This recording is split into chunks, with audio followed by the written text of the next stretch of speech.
Box office వద్ద కొనసాగుతున్న పుష్ప 2 హవా మరింత పెరిగిన కలెక్షన్లు. విడుదల నాటి నుంచి అప్రహిత విజయాన్ని అందుకున్న పుష్ప 2 సినిమా 16 రోజున శుక్రవారం 13.75 కోట్ల వసూలను నమోదు చేసింది.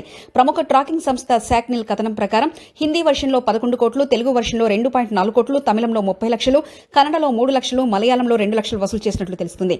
తెలుగు కంటే హిందీ మార్కెట్లో ఎక్కువ వసూలు రాబడుతూ పుష్ప 2 అందరి దృష్టిని ఆకర్షించింది. వీకెండ్ కావడంతో శని, ఆదివారాల్లో వసూలు మరింతగా పెరిగే అవకాశాలున్నాయని ట్రెండ్ విశ్లేషకులు భావిస్తున్నారు.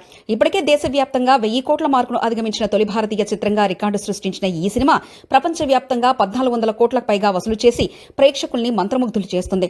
అల్లు అర్జున్, రష్మిక మందాన, ఫహద్ ఫాజిల్ ప్రధాన పాత్రలో నటించిన ఈ చిత్రానికి సుకుమార్ దర్శకత్వం వహించారు.